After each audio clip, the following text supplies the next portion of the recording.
Guys, welcome back to my channel. It's your girl Leah Amelia. Today I'm back with another video. As you probably can tell by the title, today's video will be a girl talk. Our girl talk is back around. I do one every few months, and I was just feeling like I just wanted to talk to you guys really quick. Not really no general purpose to the video, just literally talking and spreading advice. Whatever might pop up into my head. I do actually have a few topics written down. Before we get into the video, I just want to say that Firmoo did send me these glasses. So if you do wear prescription eyewear, or if you do just want some stylish, cute little glasses to wear every once in a while, make sure you click the link below and use my code for 50% off your Firmoo glasses. Let's get straight into the video. Okay, so yeah, like I said, I just really want to talk to you guys. Like, I don't know, I have a lot of stuff in my phone that we could talk about. The first thing I want to talk about that I have in my notes here is be okay with being beautifully broken, and don't let shame or embarrassment shy you away from emotions that will bring you your blessings. The universe will never give you an experience in vain. And I feel like this is a very important topic because I feel like even in the generation we're just in, the times we're in, everything that has to do with emotion and passion and anything that's just not make you seem nonchalant or you don't care about anything or anybody, it just seems shameful and it seems embarrassing. But that's honestly a strength. And yeah, people be broken and people be going through a lot, but it's never a time where I'm broken and I'm not beautifully broken. Like, the things that you go through are for a reason, and they're really meant to build you up. And I feel like a lot of people want to kind of trick themselves into thinking life is not hard because they don't want to seem like they're complaining or they're being ungrateful or they're stressing too much and everything's too hard. You can't think yourself out of emotions. So I really think people should just learn to process their emotions, really feel them, and be okay with being beautifully broken, because you know when you get put back together, you'll be complete, you'll be healed, you'll be fine. But when you push your emotions to the side and you're just broken and you try not to show it, you try not to express that, that's when you really starts to weigh on you. And I feel like a lot of people don't know, like, yeah, you're broken, but it's a really good position you're in, because I'm not gonna lie, some of the best things that people have went through, it's been when they've gotten out of hardships. You can't just win in life. You can't go through life and not experience things that you experienced during life. So a lot of people might just want to complain about this stuff and think like it's such a negative thing, but no, everything you go through, even if it seems negative, it can be really beneficial. But yeah, like I said, God won't give you problems that you cannot make it out of. Anything that's given to you, it's for a reason. It's for a lesson. And if you keep going through these things and ignoring the hurt, you're also ignoring the lesson. Because if you don't experience the hurt, if you're not okay with being beautifully broken, you're ignoring the whole situation. So sometimes it is okay to feel the hurt, because the lesson that's on the other end of that is beneficial to the plans that God has for your life. So sometimes you just have to be okay with being beautifully broken. And yeah, on to the next topic. Some of these might be very similar. I don't know. Rejection is redirection. I want to tell you guys, I don't care what it is that you think you want. When you really put in so much, you've tried everything, you gave it your best, you gave it your all, and it did not work, that is a blessing as well. Sometimes we forget that what we want in our flesh might not be what God wants for us.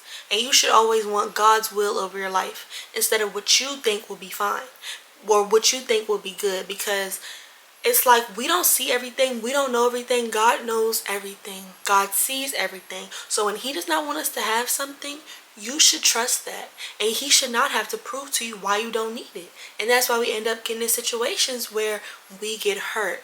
So I just really feel like when stuff just don't work out, it's not meant to.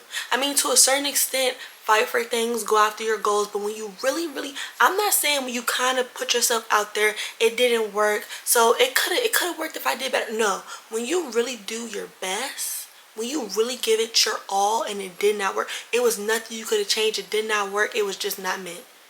when you really, really did your best, it was not meant. So if you didn't get that job, you're not supposed to have that job. I don't know why, but you just weren't supposed to have it. There's going to be a job that's better for you out there. You might be looking at this job like, this is an amazing job. I need this. This will look good on anybody's resume. But no, for you, there's something better for you. The direction that you're going in, the path that you want to follow, the life that you want to live out, there's a better job for you. If you didn't get into a certain university, you're not supposed to be there. Lord knows why. Who knows what would go on had you got into that university. Like, sometimes you have to understand, like, rejection is redirection. Getting rejected by a man, he's literally leading you to candidates with more potential. Rejected by a man, he's leading you to your husband. Like, you have to understand, rejection always comes with something after that. And that redirection, that could be what sets your life up in ways you couldn't even imagine. Like, you need to stop always getting mad about feeling not wanted or not appreciated or not chosen. Sometimes the things that you want to be chosen for are not things to have, are not things to want. So you just honestly have to, when the universe does something, when the universe gets you out of a situation, don't claw at it and keep trying to, but I want this thing, I want this thing. No. The universe will never leave nobody with no options. No option. Like, you got this one thing and it didn't work out for you and you thinking that's the end all be all. Never that. It's never that. There's never going to be a moment where there's not another opportunity to get something either equal or better. I'm not saying you might get rejected and then get something worse. Of course that's possible, but every time you're rejected, you have the opportunity to be redirected to a better situation. You just have to make sure that once you are rejected, you use what you've learned in that lesson where you reject. Like I said, you need to learn from your lessons. You use what you learned from that situation so that when you're redirected to more beneficial things, more beneficial people. You're just in better situations, right? Oh my gosh, y'all, it was this tweet that said ego will have you crying over a closed door that had nothing behind it. And this also has to do with rejection, because once somebody tell you you can't have something that you want, the first thing you're gonna think is, why not? I want that. I deserve that. That's ego speaking. Sometimes ego will have you knocking at doors that have nothing behind them. And you have to really, really be careful, because sometimes when you open that door, when you see nothing behind it, you're going to let that reflect on you. But the fact of the matter is, you should not be crying behind closed doors. You should not be crying behind closed doors. Ego really leads a lot of people into bad situations. And it's kind of like you feel rejected, so now you feel like you have to prove yourself. You have to do this, you have to do that. You're doing all of this, proving all of this, begging all of everything for a door that has nothing behind it. You're begging for a person that will not be good for you, that will not help your life in any way. You are literally crying over nothing. Like, imagine, like, sometimes you have to imagine the things that you're saying. Imagine standing at a door and you're just crying. You're like, but why won't it open? Like, please, like, you're banging on the door and the door opens up and there's nothing. All of those emotions that you went through, all of that struggle, all of that you just went through to see what's behind this door, realizing that there's nothing behind it will be a slap in the face. And it will not be anybody's fault but your own, because you were led by your ego. I really don't know how else to put it. It's like you just think that your feelings are hurt, that you were used, and it's not even that your feelings were hurt, it's that your ego is hurt. You know, like, sometimes it's very true that you don't even want this person, you just want them because they don't want you. And that's ego, because you're looking at it like, who would not want me? So you're intrigued by things that you feel like are not intrigued by you, that it's purely ego. You want to prove yourself to things that don't want you. But when things that do want you, when people that do want you come around, you pay them no mind. They feed your ego again and again and again. And as soon as you get to a point where somebody is like, no, I don't want you. Why? You're looking like, but everybody else, but why? Like, I don't understand. What do you have that's more important than having me? That's ego. And yes, you do need a little bit of ego to have boundaries for yourself, have respect, but at a certain point, ego will lead you in the wrong direction. Because when something doesn't want you, you don't sit and figure out why. When something's not meant for you, you don't sit there and keep knocking at the door. That's ego. That's ego. Sometimes you need to have the strength to get up and just move on, to do something different.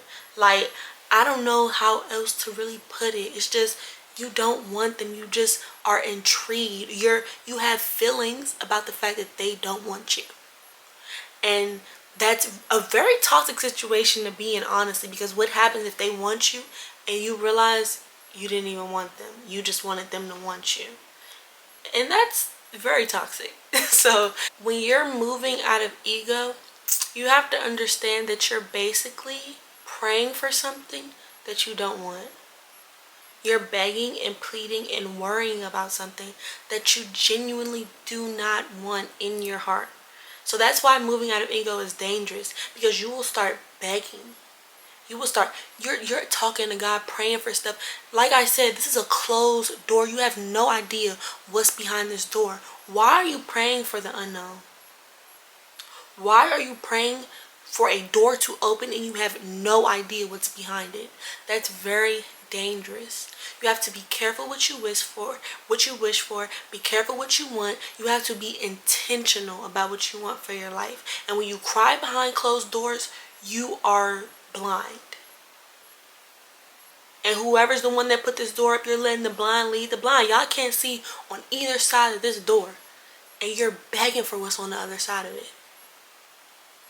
You're begging. That's like a mystery box. You seeing a mystery box and you're begging for it to open. Why? Lord knows what's in the box. Like, it's just very, very dangerous. And I really hope that you guys just learn to be intentional with the things you do. The next one is respect and acknowledge your feelings, but don't trust them. The reason you cannot always trust your feelings is because your feelings are made up out of situational things, and feelings are personal. The way you feel things are very specific to you and your situation. Just because you feel something does not make it a fact. You should respect your feelings. You should feel your feelings. I'm not saying feel something, ignore it, let it go, because it might not be the truth. Feel your feelings, but don't trust them. So if somebody makes you insecure and they make you feel like you're not worth anything, they make you feel like nobody's gonna want you, they make you feel like you're not pretty, don't trust those feelings. If you have negative feelings, especially about yourself, you can probably have negative feelings about other things and trust it. When it comes to you, don't trust your negative feelings. You are harming yourself. You are talking down on yourself. You're essentially just making yourself feel worse. When you should be able to acknowledge your feelings and not internalize them. You should be able to feel your feelings and not act off of them. So just make sure that before you just act and react, sometimes just feel. And that does not mean that you have to trust it. That does not mean that you have to feel something and then go out and act off of those feelings. Feelings should never be acted off of unless it's positive. Sometimes you need to feel your feelings and then have your feelings and your logic conversate with each other. Don't ever choose just feelings. Don't ever choose just logic. It needs to be a joint effort if you want to make good decisions. I'm not saying that feelings are invalid, but you should really be very intentional. This is about being intentional. You should be very intentional with what you're acting off of. So, this is a good one. And I've actually been talking about this to myself for months. So maybe I should share it with y'all, because maybe somebody feels the same way. And if y'all do agree with some of the stuff in this video, y'all do have like comments about this stuff, make sure to drop them down below. I will literally read them. I will literally respond to them. If you need any type of advice about anything surrounding in this video, you can literally put it in the comments and I will literally respond. But I have been thinking about this for a minute, and it might come across as a little conceited, but I promise that's not the way I mean it. It's just genuinely this really how it be. I said, when you have special things about you, it will sometimes trigger people who can't do the work to be around you.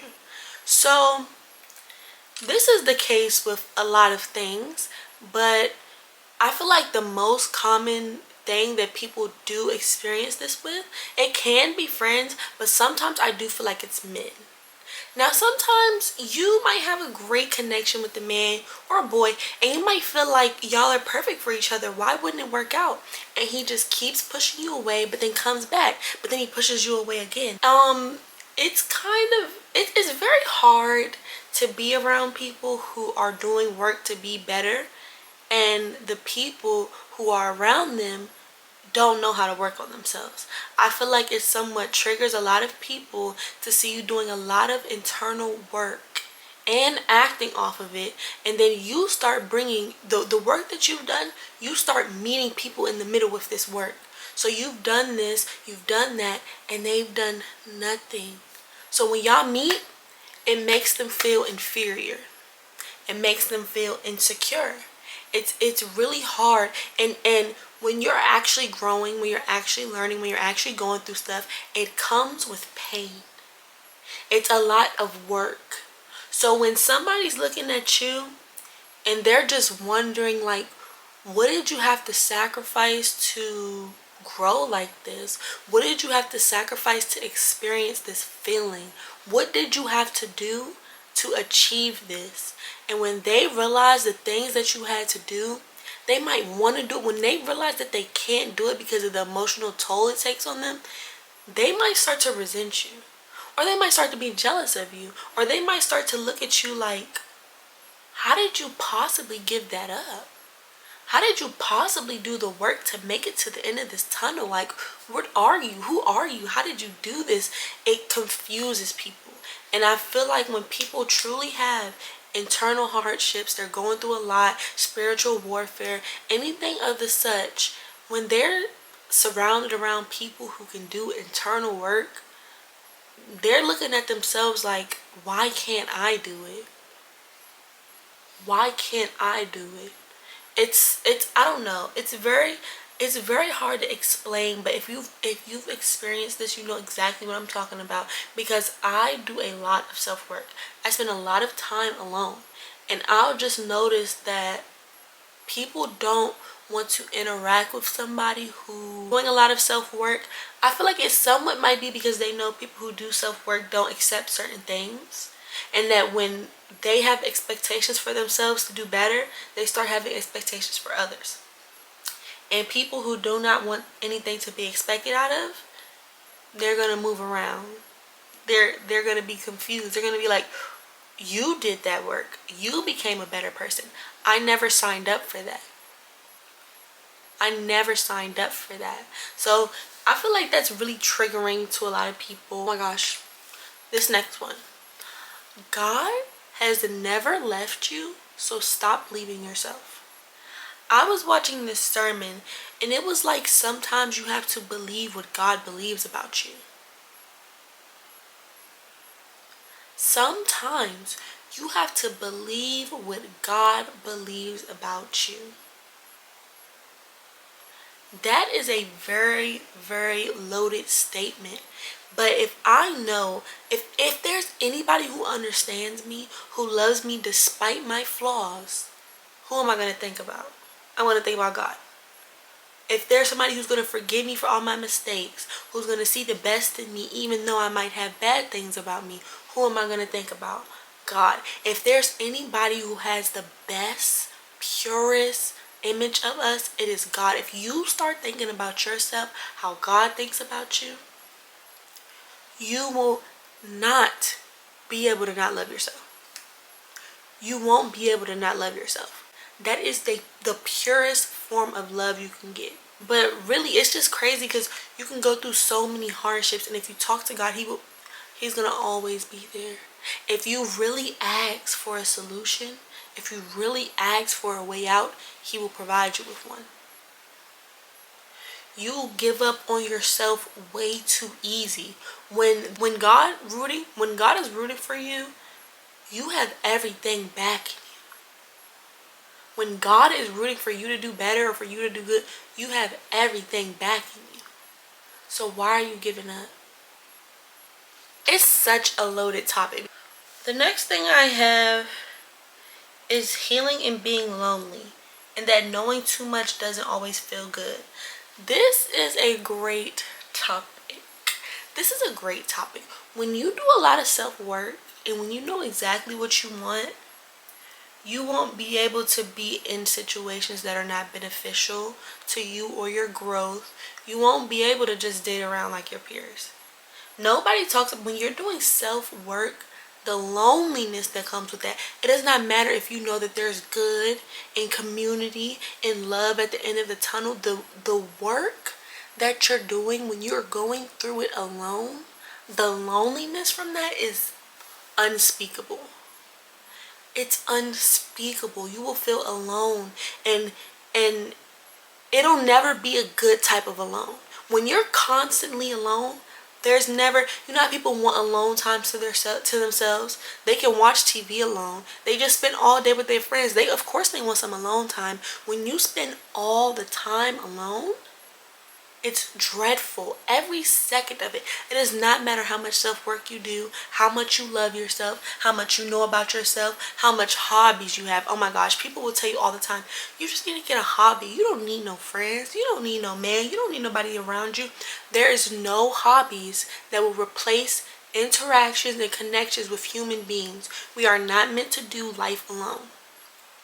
We are not meant to do life alone. So when you're in a season of healing and you're genuinely doing life alone, even if you have people, if you genuinely feel alone, it's going to weigh on you.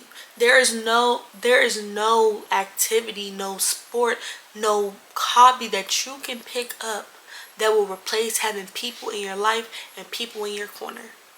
So if you are thinking about doing self-work, understand that there is, I don't care who you have around you, I don't care who you have in your corner, at some point you're going to start to feel lonely. And it might be because you feel like nobody knows the new you, or the you that's done all the work, or they might know you for who you used to be. Oh my god, that's a whole other topic in itself. When you're doing self-work, you have to understand that everybody is not going to allow you to grow. That's a very crazy topic for me because I cannot stand hearing about stuff, and it does not even have to be bad stuff. It can be just little minute things. I hate when people don't give you room for growth. There are a lot of things I hear about that my old self will do. Right now I'm 19. I don't want to hear stuff about, I don't want to hear what I did at 16. I don't want to hear what I did at 13. That does not make up who I am. You have to be around people who will constantly let you evolve. If you want to be stuck with the image of who somebody used to be, you have to understand you are holding them back. You are not respecting or accepting the work that they have done. It's honestly a slap in the face.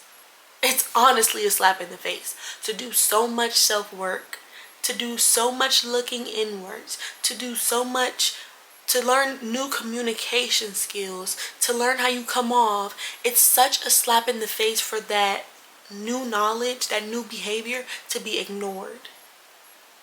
I know a lot of people say people don't change, but a lot of people do change. And the only reason you think people don't change is because you don't let them in your mind.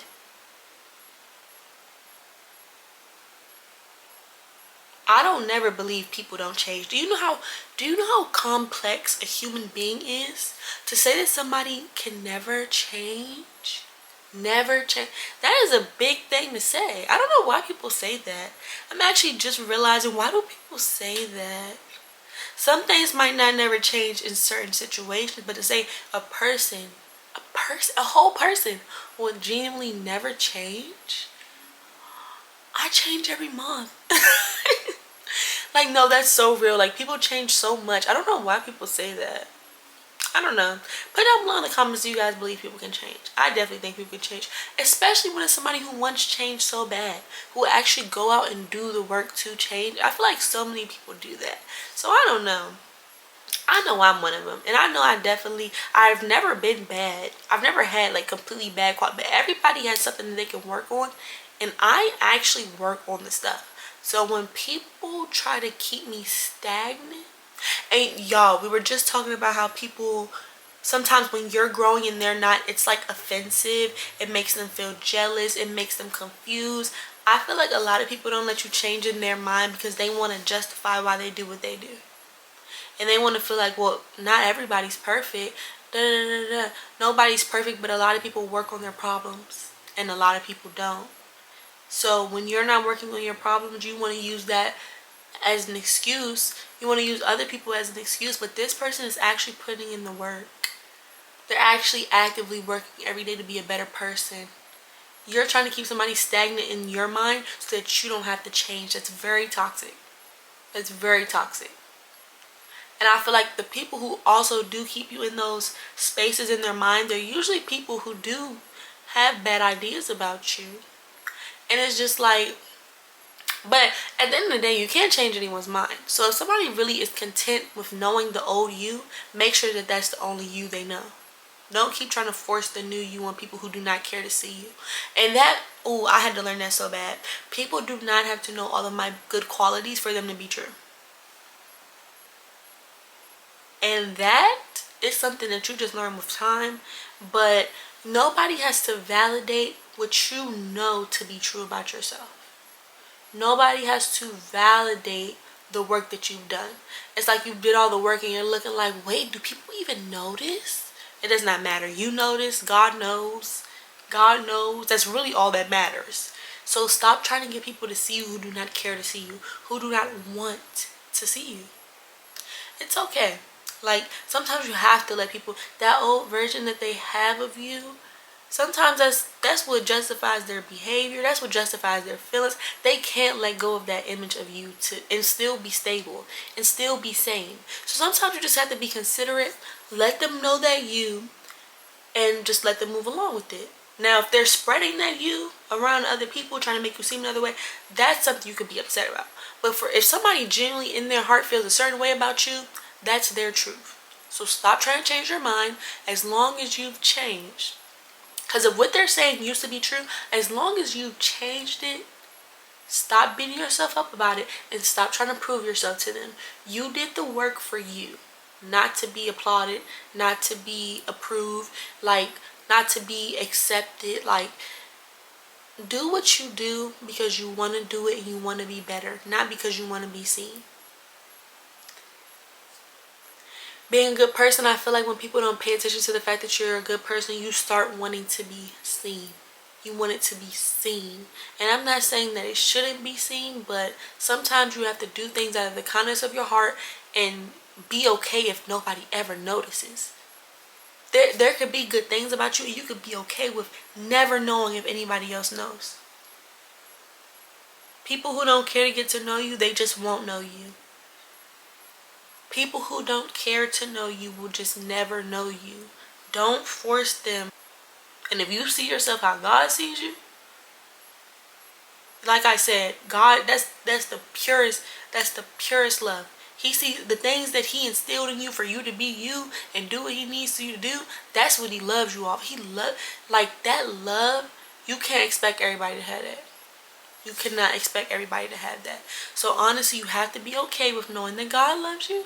You love you, and sometimes that's gonna have to be enough. I don't know what to tell you. Like, it's just gonna have to be enough. I know it sucks, but like, stop needing approval. Stop needing to be loved. Well, of course we need to be loved, but stop needing to be approved by people who shouldn't even be dictating who you are and how you seem and like how you come. Like, no. The next thing I want to talk about is if he wanted to, he would. I know we think that men are not very aware, but I have never seen a man want something and not go get it. I have never seen a man want something and not go get it. I don't know. If he wanted to take you out, he would take you out. If he wanted to be your boyfriend, he would be your boyfriend. Do not make excuses for things when you know the truth. If he wanted to, he would. A man loves to chase something, to go and get something, to want something and have the achievement of really getting it and really completing his mission. Men love stuff like that. If he is not coming for you, it's because he does not want you. If a man wanted you, he would be at your door. He would be at your door getting you. Like, I don't care how anybody tries to make it seem, oh, men get confused too. Men are not confused. I feel like everything men do, it's very intentional. Like, I feel like everything they do is intentional, whether it's subconsciously. Everything has a deeper meaning. So if he is not coming to get you, it's because he don't want you. Don't think, oh, he hasn't posted me because he doesn't want anybody in our business. He has not posted you because he does not want you as much as you think he does. He does not want other people to know about you. He does not want other people to know that he has someone. Like, it's a reason for everything. Like, don't think, oh, he hasn't taken me on a date because he doesn't have money. Not all quality time costs money. So it's just so many things that, like, I don't know. I don't even know how to explain, but if he wanted to, he would. It should be a period after that sentence, because there's nothing else to even deep dive into. If he wanted to, he would. So if you're confused, that's one thing. That's how I know. Wanted to, he would is so true, because if you're ever confused with a man, he's not as sure as you think he is. He's not sure about you. A man, when he wants something, the person he wants will never be confused. Men are very intentional, and I don't know how I never noticed this before. Men are very intentional. Everything deeper purpose. Like, it's insane when you think about it. If you really deep dive into the things they do, the way they fit, it's crazy. Like, everything is intentional. Everything. Now, I feel like men never just act off any, like, they never just act. They never, I don't think there's ever a moment where a man acts but doesn't think first. And you would think that men don't think, but no. When they do things, they did it because they wanted to. Because they wanted to. Because when a man has a motivation to do something, he's gonna do it. That's how you know he does not have the motivation to take you out. He does not. When that man said he wanted them sneakers, didn't he go to work to get the money so he can get them sneakers? You watched him want something, work for the something, and then go out and get it. But when it comes to you, something that's much more important than a pair of shoes, by the way. When it comes to you, you think, oh, he's just going with the flow. He's not trying to see how it works out. He's trying to see if he wants someone else. He's trying to see if there's someone else he wants. Like, I don't know. There's many reasons in which a man might not want you. But I don't know what the specific reason is, but I just know that he can't want you if he ain't with you. Make a pros and cons list, and that man is going to look real different. Sometimes we let our feelings lead us. But like I say, you should not always trust your feelings. You feel that way about him because you like him, not because you're being honest. Not because you're being truthful, not because you're looking at him through logic. When you make a pros and cons list and you realize that the cons looks like the U.S. Constitution and the pros looks like a kid's meal, you're going to be like, oh, okay. Like, it's no reason. If you make a pros and cons list and the cons looks like the U.S. Constitution, you need to stop crying over that man and ASAP. I mean it. ASAP. I made a pros and cons list one day, y'all. Oh, I was taken aback. I'm looking at the pros, scratching my head, but the cons I'm just typing off. That's insane. That's insane, y'all. If you make a pros and cons list and you visually see what's going on, you're going to start acting different. I promise you, if it's anything, if you're looking for something to make you act different, make you feel different, make you finally just get it together, get the courage, make a pros and cons list. And don't be lying on that list, y'all. I know I'm looking at somebody in the screen right now. They just try and drum up some pros that look good on paper. No, baby. Them pros that you making ain't even true. But the cons, oh, they're true. They're true. And you looking at them like, oh, well, maybe that's just how I'm interpreting it. But you ain't thinking about that with the pros, huh? No. You are scrambling right now to look for a little pro, ain't you? Like, oh my gosh, y'all. No, for real. Make a pros and cons. I'm telling y'all, y'all will be looking at that list like, was I even present? Like, how do I know this stuff? Well, if you're being honest with yourself, you're gonna be looking like, did I know this stuff the whole time? Yeah, you did. It's just when you put them all together, when you put them on paper, when you put them in your notes, and you see them all together, and you read through the list, you're gonna be looking like, how couldn't I see this before?